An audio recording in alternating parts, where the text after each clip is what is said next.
Hi again. This is Mama Rosie's Corner. I hope everybody's doing well today. I wanted to talk with everyone today about fear.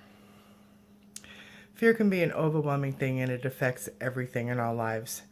And I have had to face some wicked fears since starting this journey and before. So I wanted to talk with everyone a little bit today about pretty personal stuff I'm going to share. And I'm hoping that others will gain from that and maybe work through facing some personal stuff themselves. Sometimes when we face that stuff, we can get prepped and ready for moving on to bigger and better things. So, for me, when I started this journey,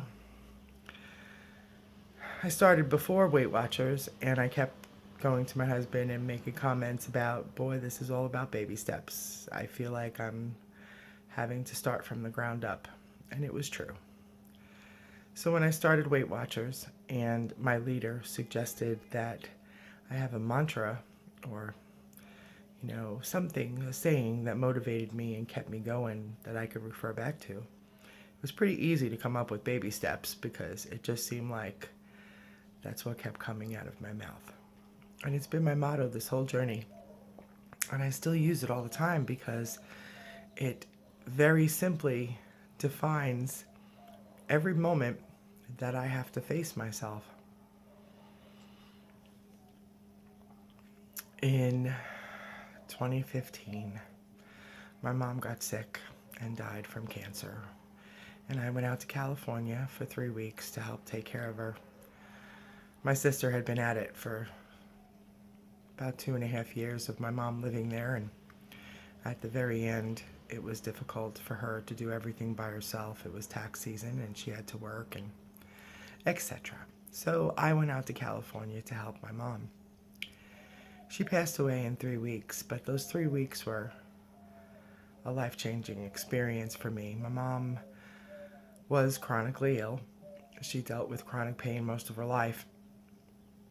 And she grew up in a world where if you talked about that, if you showed weakness, if you let the pain get the best of you and you couldn't get up and go to work every day, well, you were lazy and you weren't strong and you weren't doing your part and you weren't trying hard enough and you were making excuses. The problem with that theory is, well, you're never good enough.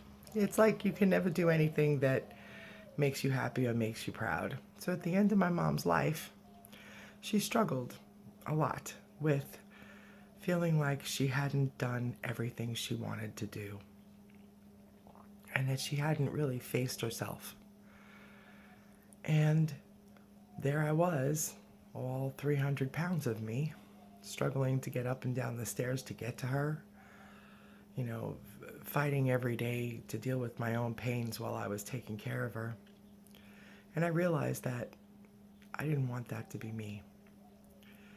So when she passed away, which it'll be 2 years on April 7th, I came back knowing that I needed to face my own realities.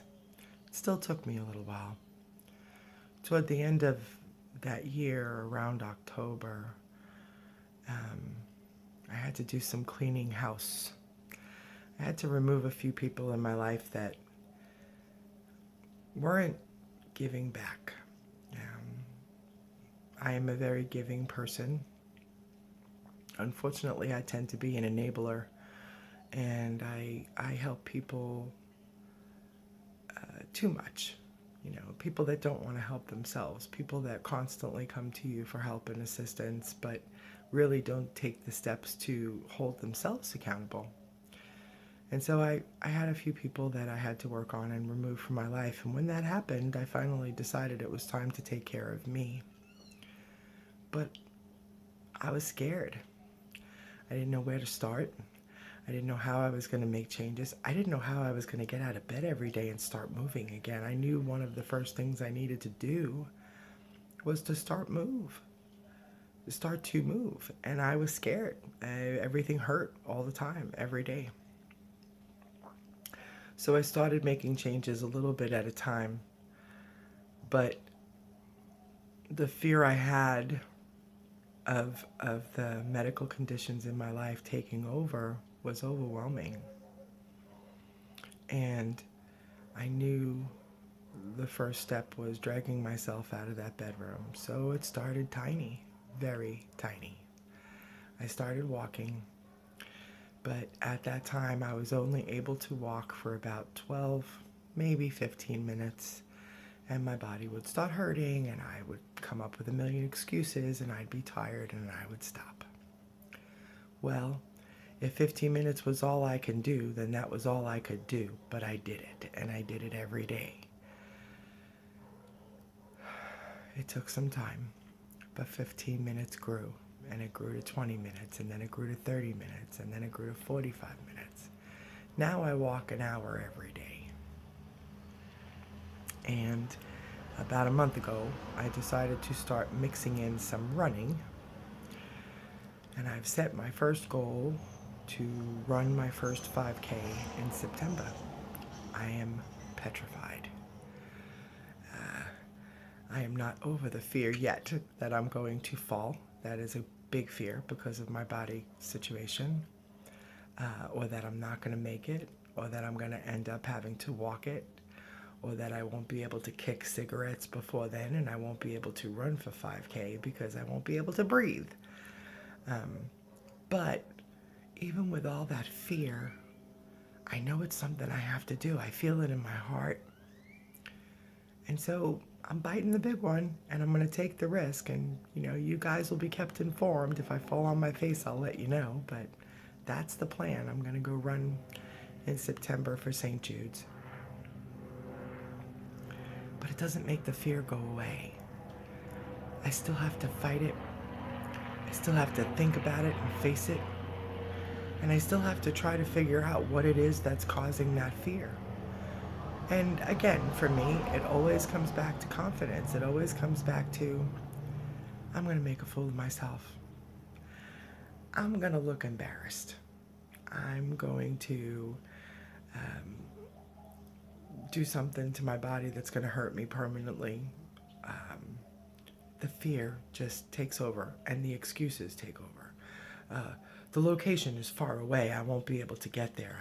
I'm directionally challenged, or, well, I'm hurting too much today. Maybe tomorrow. Every day, every day, every day I fight it. Every day I figure out ways to cope with it. And every day I wonder if tomorrow's going to be better.